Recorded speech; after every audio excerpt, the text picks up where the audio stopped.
The thunderclap of gunfire echoed through Willow Creek as Winona Lawson ducked behind the mercantile's rain barrel, her heart pounding with each bullet that splintered the wood around her. This wasn't how she'd imagined her life would end, not in a dusty Wyoming town in 1876, caught in the crossfire between bandits and the law. "Stay down, miss," Sheriff Briggs shouted from his position at the jailhouse. His deputy lay motionless in the street, blood staining the dirt beneath him. Winona clutched her traveling bag closer to her chest. Inside was everything she owned: $78 saved from 3 years of teaching, a daguerreotype of her parents, and a letter offering her a position at a school in California. A position she would never reach if she died here today. The bandits, 3 men who'd arrived on lathered horses just moments before, continued their assault on the jailhouse. They wanted someone inside, that much was clear, and they didn't care who got caught in their path.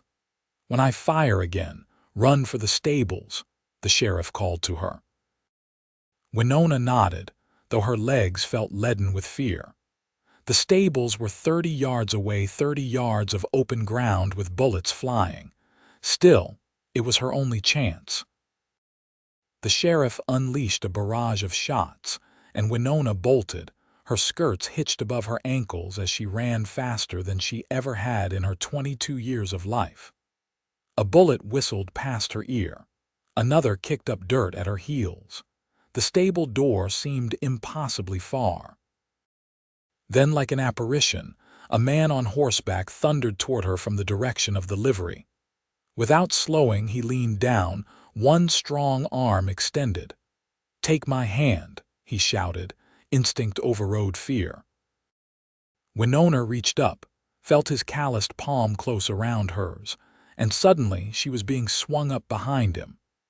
She clutched at his waist as the horse beneath them surged forward, carrying them away from the gunfire and chaos. They rode hard out of town, the man hunched forward, urging his mount to greater speed. Winona didn't look back. There was nothing for her in Willow Creek anyway, just another stopping point on her journey west. She'd arrived only yesterday on the stagecoach, planning to rest for 2 days before continuing on. Only when they were well beyond the town limits, and the sounds of gunfire had faded completely, did the horseman slow to a trot, then a walk. "You all right, madam?" he asked, his voice deep and touched with a southern drawl. "Yes," Winona managed, her breath still coming in gasps. "Thank you. You saved my life." He guided his horse off the main trail and into a small clearing beside a creek before dismounting. When he turned to help her down, Winona got her first good look at her rescuer. He stood over 6 feet tall, with broad shoulders tapering to a lean waist. His face was tanned from the sun, partly shadowed by a well-worn Stetson. Eyes the color of a summer sky regarded her with concern, and a day's worth of stubble darkened his jaw. He wasn't classically handsome, but there was something compelling about him, a quiet strength that radiated from his very being. "Name's Deacon Blackburn," he said, reaching up to help her dismount. "Most folks call me Deke." "Winona Lawson," she replied, placing her hands on his shoulders as he lifted her down. "I'm much obliged for your assistance, Mr. Blackburn. Those men back there, you know them?" Winona shook her head. "No, I was only passing through. I arrived on yesterday's stage, meant to leave tomorrow for California." Deke frowned, removing his hat to run a hand through dark hair that curled slightly at the ends. "Those were the Sawyer brothers. Nasty bunch. Been terrorizing these parts for months. Guess they came for Pete Sawyer, youngest brother. Sheriff caught him trying to rob the bank last week." "The deputy," Winona said softly. "I think he's dead." Deke nodded grimly. "Bill Turner. Good man." He sighed, then looked at her with renewed focus. "You're heading to California?" "Yes. I've accepted a teaching position in Sacramento." "Alone?" The question wasn't intrusive, merely practical, but it highlighted her vulnerability in a way that made Winona straighten her spine. "Yes, I'm quite capable of managing on my own, Mr. Blackburn." A ghost of a smile touched his lips. "I don't doubt that, Miss Lawson, but it's dangerous country between here and California, especially for a woman traveling alone." "I've made it this far from Boston," she countered. "On established routes with other passengers," he pointed out. "The next stage west won't run for 3 days now, scheduling change. And after what happened in town, those Sawyer boys might think you saw something worth silencing you for." The color drained from Winona's face. "Are you certain about the stage?" "Afraid so. Driver told me yesterday when I brought in some horses." He gestured to his mount, a magnificent chestnut gelding now drinking from the creek. "I train horses for a living. Got a small ranch about 5 miles from here." Winona bit her lip, considering her options. She couldn't go back to town, not if those outlaws might still be there. She had no horse of her own, little money to spare, and apparently no stage to catch. "I need to reach California by the 15th, she said. "The school term begins soon after." Deke was quiet for a moment, studying her. "I'm heading to Fort Bridger the day after tomorrow. It's west of here. From there, you could catch the stage to Salt Lake City, then on to Sacramento. Would put you there in time." Hope flared in Winona's chest, quickly tempered by caution. "That's very kind, but I couldn't impose. It's no imposition.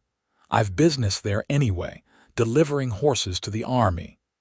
He shrugged as if it were the most natural thing in the world to offer safe passage to a stranger. "You'd be welcome to ride along."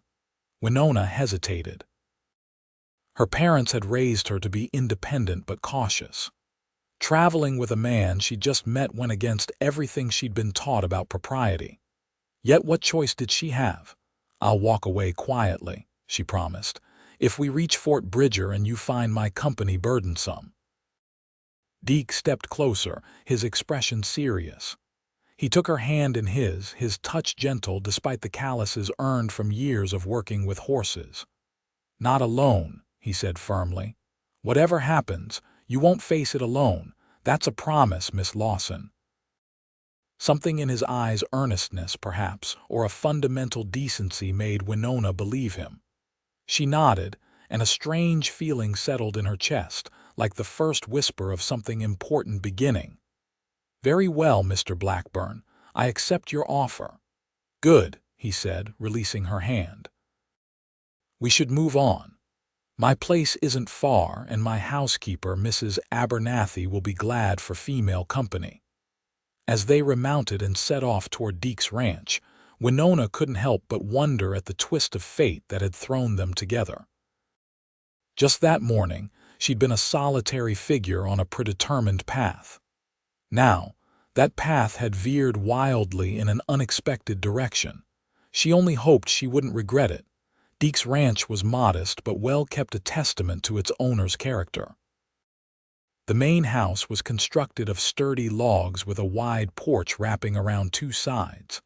A large barn stood nearby, along with several corrals containing horses of various colors and breeds. In the distance, foothills rose toward the mountains, their slopes dotted with pine and aspen. Mrs. Abernathy, a plump woman in her 60s with iron-gray hair and kind eyes, welcomed Winona warmly, clucking over her disheveled appearance and the harrowing tale of her escape from town. "Those Sawyer boys should have been strung up years ago," she declared, setting out a meal of stew, freshly baked bread, and apple pie. "You're safe here, though. No one comes to Broken Ridge without Deke knowing about it." After the meal, Mrs. Abernathy showed Winona to a small but comfortable bedroom at the end of the hallway. "This was Deke's sister's room before she married and moved to Denver," she explained. "There's water for washing, and I've laid out a nightgown. It might be a bit large, but it'll do." "You're very kind," Winona said. "I'm grateful for the hospitality." The older woman patted her hand. "Deke's a good man. Best I've known since my Harold passed. He doesn't bring many visitors here, so you must have made quite an impression." Before Winona could respond to this curious statement, Mrs. Abernathy wished her good night and departed, leaving Winona alone with her thoughts. She moved to the window, gazing out at the mountains silhouetted against the darkening sky. From somewhere in the distance came the lonely howl of a wolf. The sound sent a shiver down her spine, not of fear, but of a strange recognition. Like the wolf, she too was far from home, navigating unfamiliar territory. A soft knock at the door interrupted her reverie. "Miss Lawson," Deke's voice came through the wood. "Just wanted to check if you have everything you need." Winona opened the door. Deke stood in the hallway, having changed into a clean shirt, his hair damp from washing. "Yes, thank you. Mrs. Abernathy has been most accommodating." "She's the best," he agreed. "Came with the ranch when I bought it 4 years ago. Place wouldn't be the same without her." He shifted slightly, seeming almost nervous. "I sent one of my hands to town to check on the situation. Should hear back by morning. Thank you for doing that. It's nothing." He paused, then added, "We'll leave at first light day after tomorrow. Should reach Fort Bridger in 3 days if the weather holds." Winona nodded. "I'll be ready." Their eyes met, and for a moment neither spoke. There was something about the way he looked at her, as if truly seeing her, not just the schoolteacher or the woman who needed rescuing, but something deeper. "Good night, Miss Lawson," he said finally. "Good night, Mr. Blackburn." After he left, Winona remained at the door, her hand pressed against the rough wood. She'd never been one for flights of fancy or romantic notions. Her life had been ruled by practicality and the pursuit of independence through education. Yet something about Deacon Blackburn stirred feelings she'd thought herself immune to. It was foolish, of course. In less than a week, they would part ways, likely never to meet again.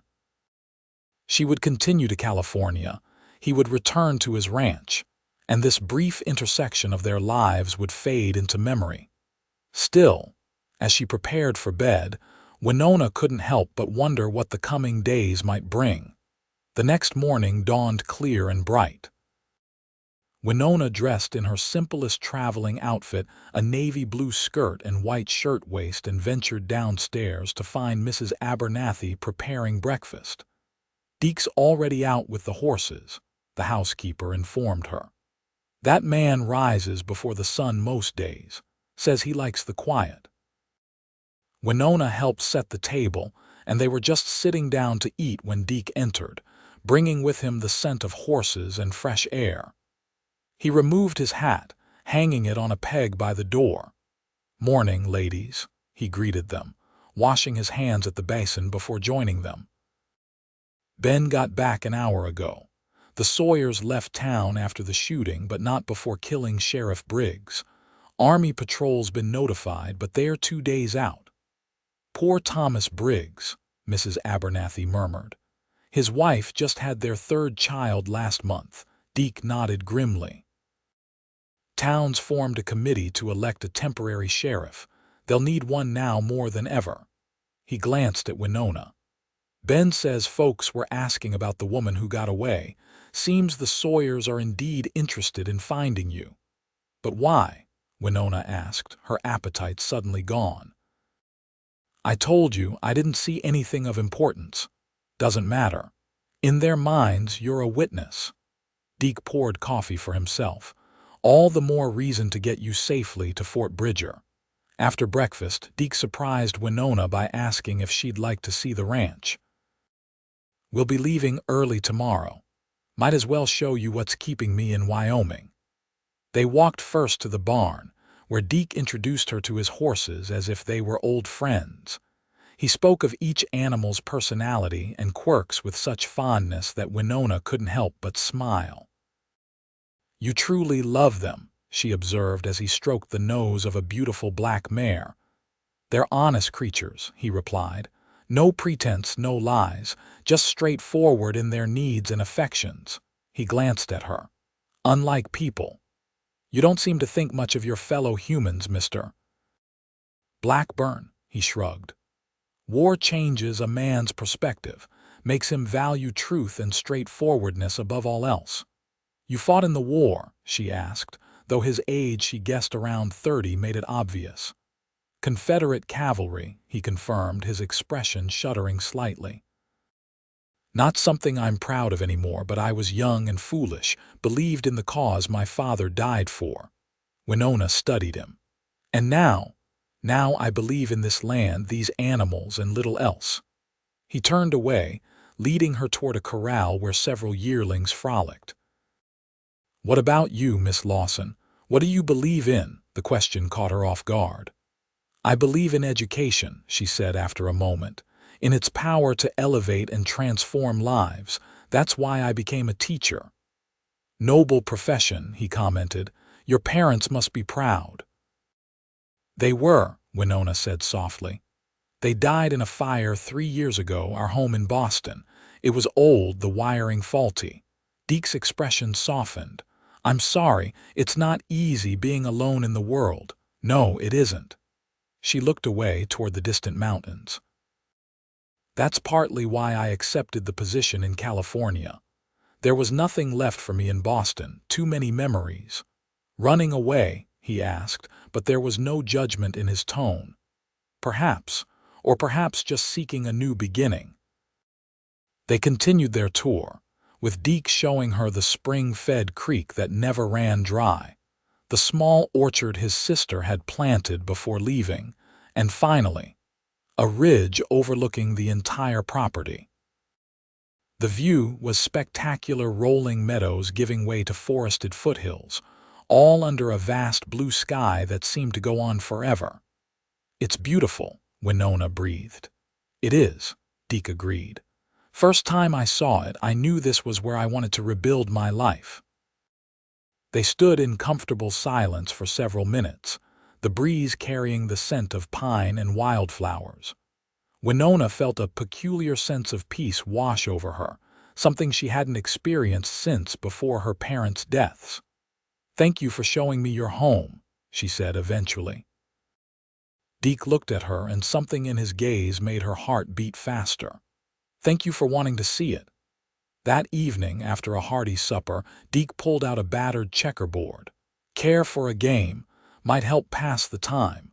Winona agreed, and they settled at the kitchen table while Mrs.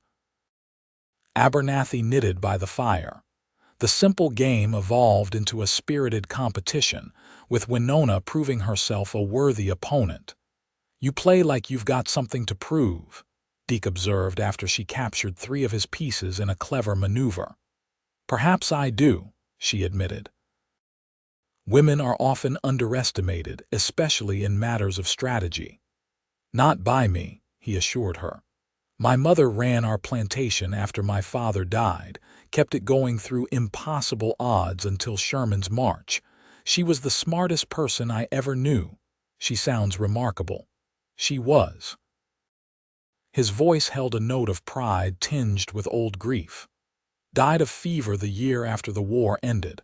By then, the plantation was gone anyway, confiscated for taxes we couldn't pay. Is that when you came west? Deke nodded. Nothing left for me in Georgia. Figured I'd start fresh where no one knew me or cared which side I'd fought for. He moved a checker, then looked up at her. What about your journey west? How'd a Boston schoolteacher end up on a stagecoach to Wyoming?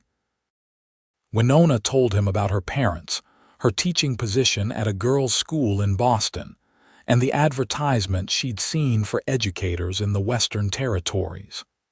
The pay is better, and they offered housing as part of the position.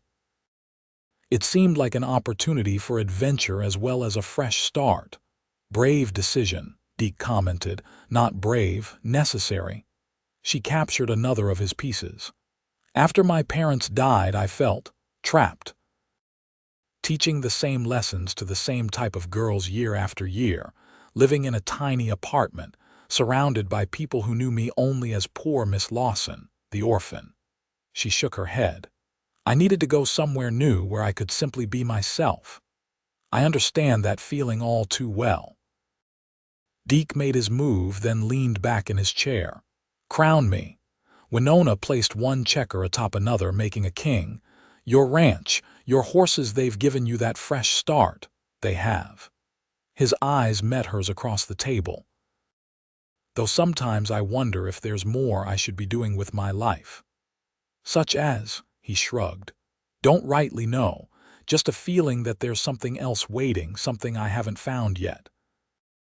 Their game continued, but Winona found herself distracted by his words, by the sense that they'd just shared something significant. When she finally won, barely, Deke congratulated her with genuine admiration. You're a formidable opponent, Miss Lawson. As are you, Mr. Blackburn. They retired soon after, with Deke reminding her they'd leave at dawn.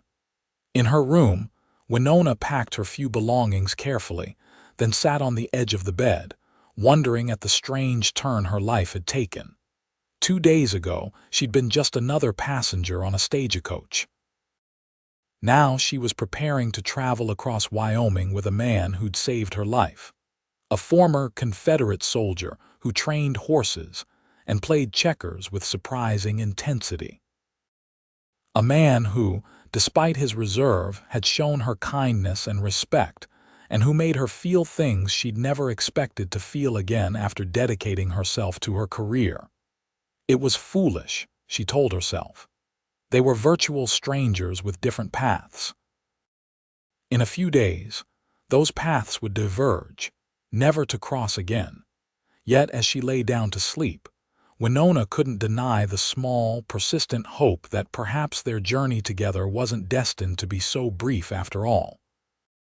They set out the next morning as promised, with Deke riding his chestnut gelding, Thunder, and Winona on a gentle mare named Daisy. 2 packhorses carried supplies and the personal belongings of 4 army horses that trotted behind, tethered together. Mrs. Abernathy had packed them enough food for several days, along with a stern admonition to Deke to look after Miss Lawson proper, and mind your manners. The first day's travel was uneventful, taking them through rolling countryside dotted with cottonwoods and occasional homesteads. Deke pointed out landmarks and shared stories of the region's history, tales of the first settlers, the native Shoshone people, and the trappers who had mapped the wilderness. Winona, who had never ridden for such a duration before, found muscles she didn't know she possessed beginning to protest by midday. Yet she refused to complain, determined to show Deke that she wasn't a burden. He noticed anyway. We'll stop here for a spell, he announced when they reached a small creek around noon. Horses need water and we could use a rest. As Winona dismounted, her legs nearly buckled beneath her. Deke was at her side instantly, one strong hand steadying her elbow. First long ride? He asked, his eyes twinkling with gentle amusement. Is it that obvious? She replied, wincing as she tried to stretch.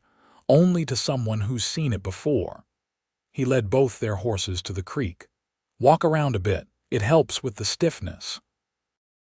They ate a simple lunch of bread, cheese, and dried apples, sitting in the shade of a large cottonwood. A comfortable silence fell between them, broken only by the sounds of the horses grazing nearby and the gentle gurgle of the creek. May I ask you something, Mr. Blackburn? Winona said eventually. Deke, he corrected, and yes, you may. Why did you help me? Back in town, I mean, you could have ridden past, avoided the danger entirely. He considered her question, his blue eyes thoughtful. Couldn't leave you there to die, wouldn't have been right. Many men would have. I'm not many men. He picked up a stone, turning it over in his fingers. After the war, I did things I'm not proud of. Rode with some rough men for a time, trying to find my place. One night in Cheyenne, I saw a man gunned down for no reason other than being in the wrong place. Didn't step in, didn't help. He threw the stone into the creek, watching the ripples spread. He died right there on the boardwalk. Young fellow, probably had family somewhere wondering why he never came home. Deke looked at her directly. I promised myself I wouldn't stand by again if I could help. Simple as that. Winona was touched by his honesty. That's a rare quality, taking responsibility for others' welfare. Not so rare out here. People look after each other, or they don't survive.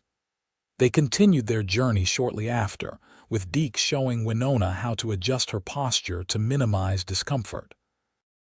By the time they made camp that evening, she was exhausted, but proud of having managed the day's ride without complaint. Deke efficiently set up their camp near another creek, building a small fire and arranging their bedrolls on opposite sides of it.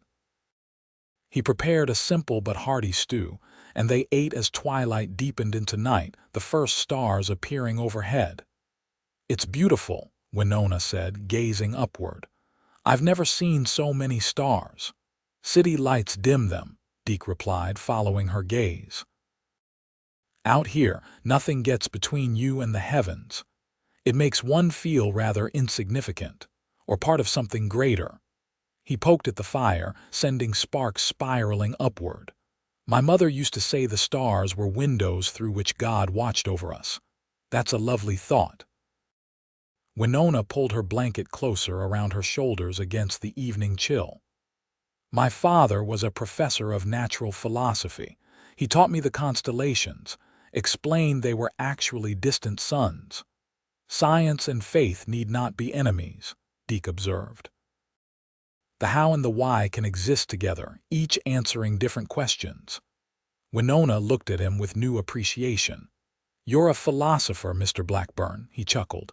Hardly, just a man who's had too much time alone with his thoughts. He rose, adding wood to the fire.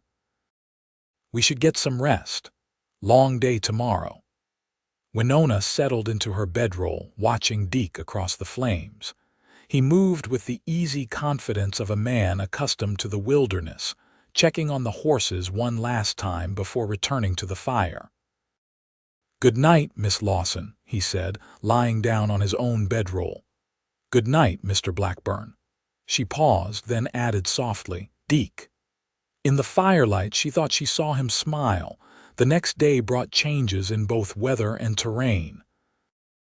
Dark clouds gathered on the horizon, and the land became more rugged as they approached the foothills.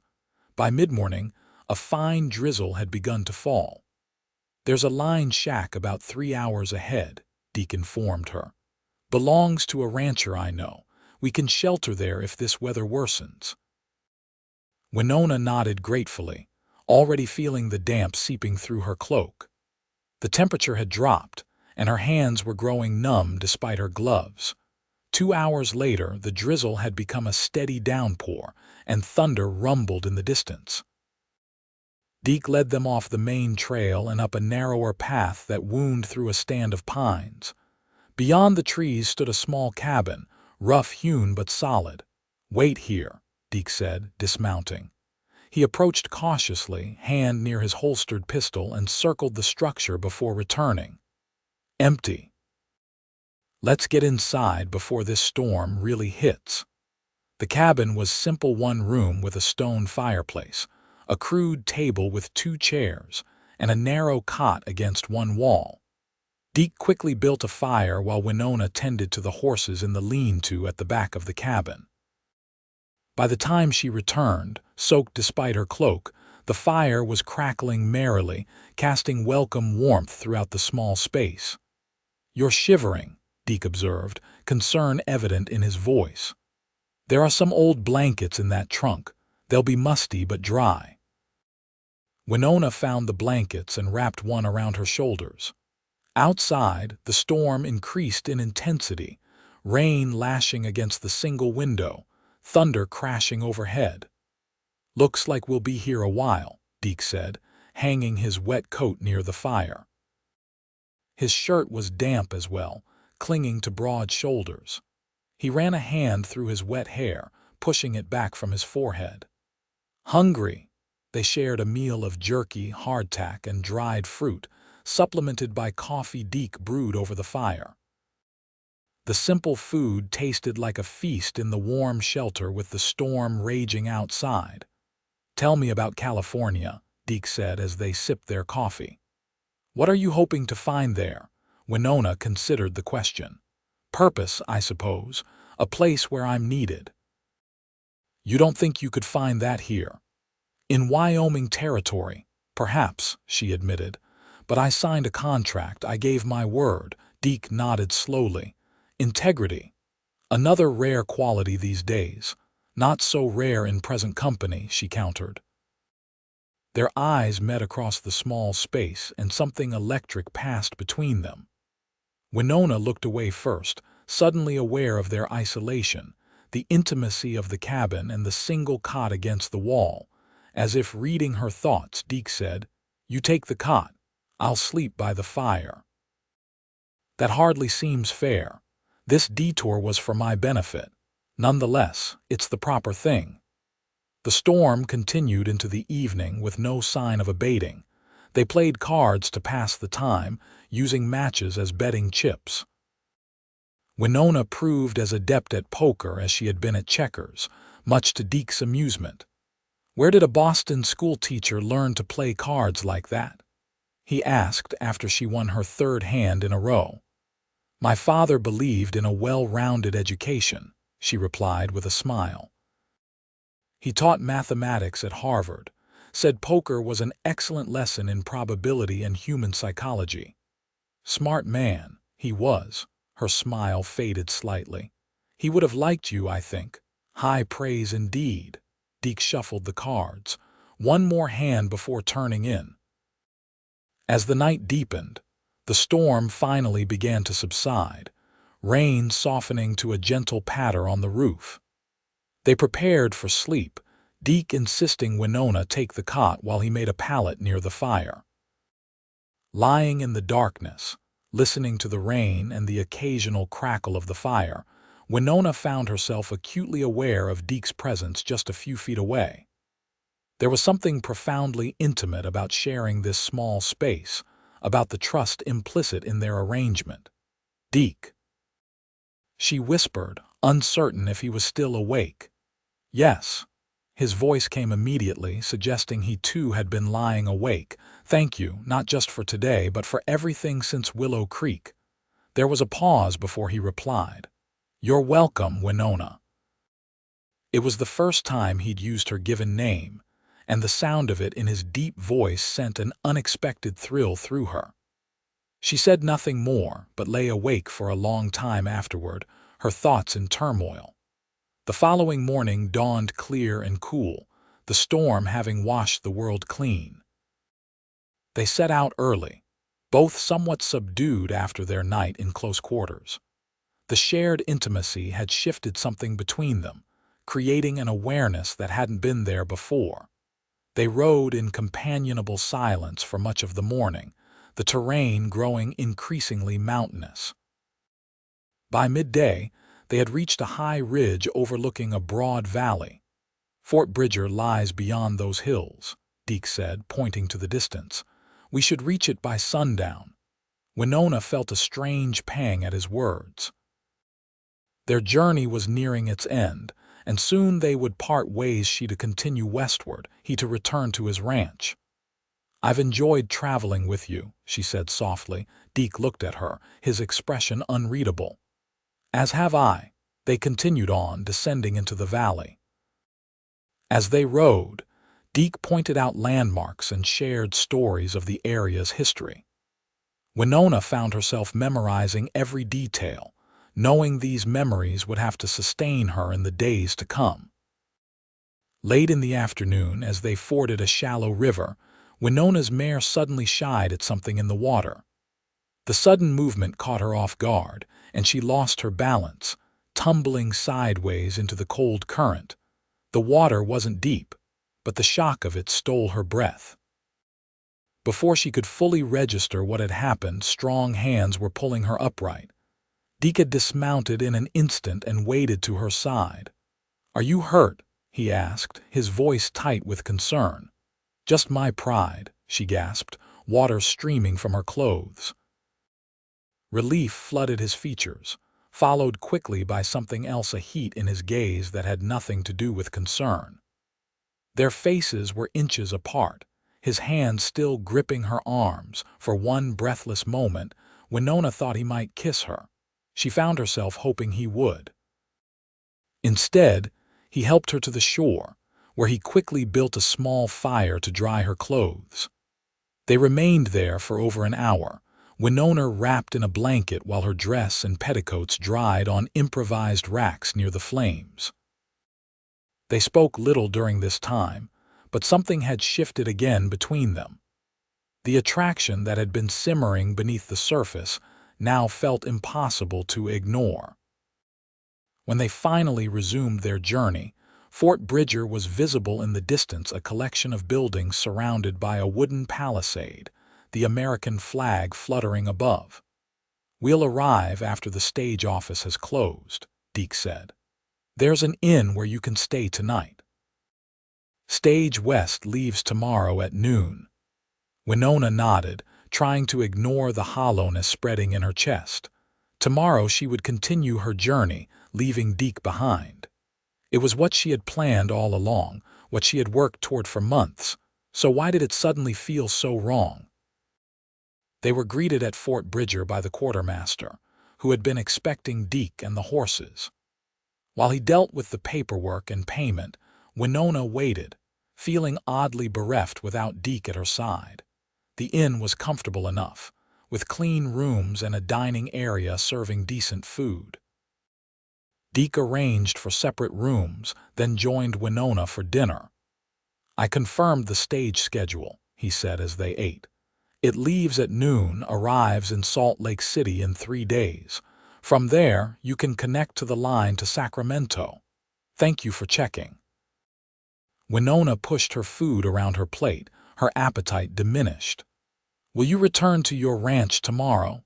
"Day after," he replied. "Need to rest the horses first." Their conversation faltered, both aware of the impending separation yet unable to speak of it directly.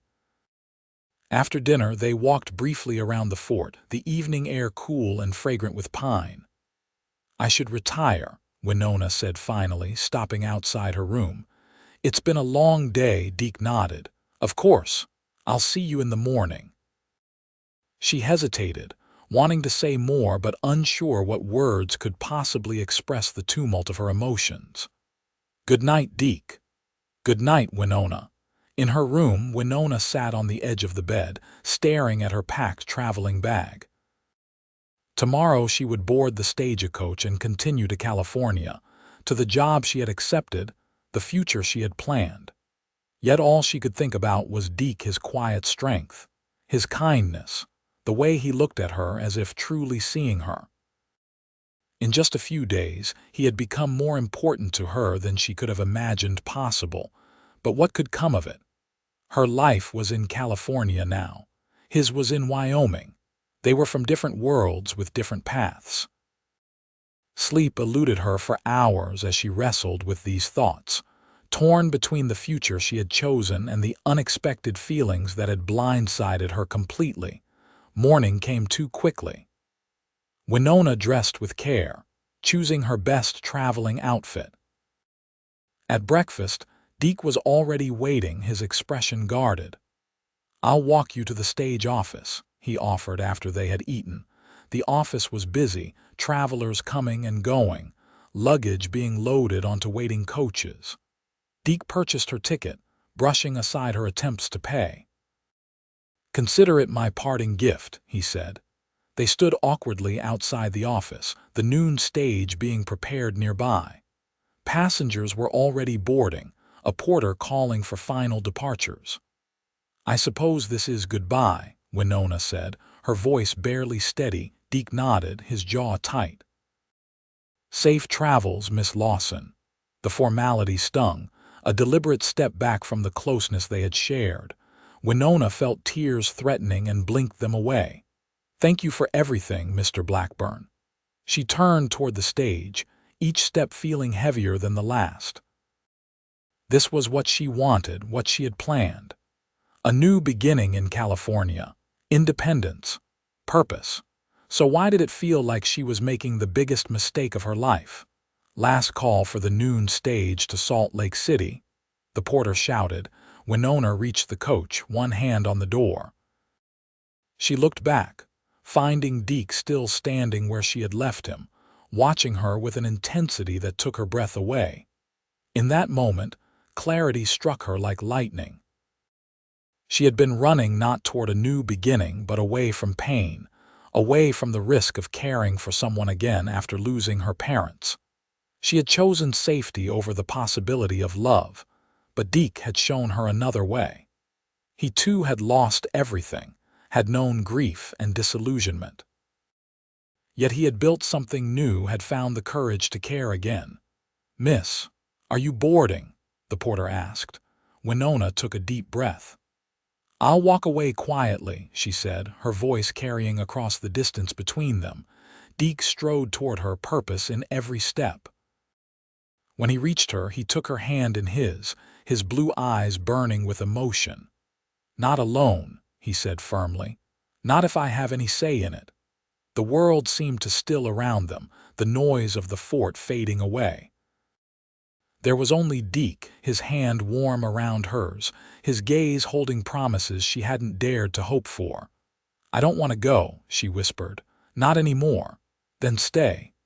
His voice was rough with emotion. "Stay with me, Winona. What about my contract?"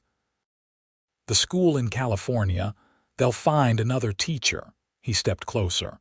"But I'll never find another you." The porter cleared his throat loudly. "Stage is leaving, miss. Are you coming or not?" Winona looked at the stagecoach, then back at Deke. The choice wasn't really a choice at all. "No," she said, her voice stronger now. "I'm not going." As the stage pulled away without her, Deke drew her into his arms, his embrace feeling more like home than any place she'd ever been. "I've only known you a few days," he murmured against her hair. "But I feel like I've been waiting for you my whole life." "I was so afraid," she admitted, "afraid to trust, to risk caring again. I know that fear." He pulled back slightly to look into her eyes. "But some risks are worth taking."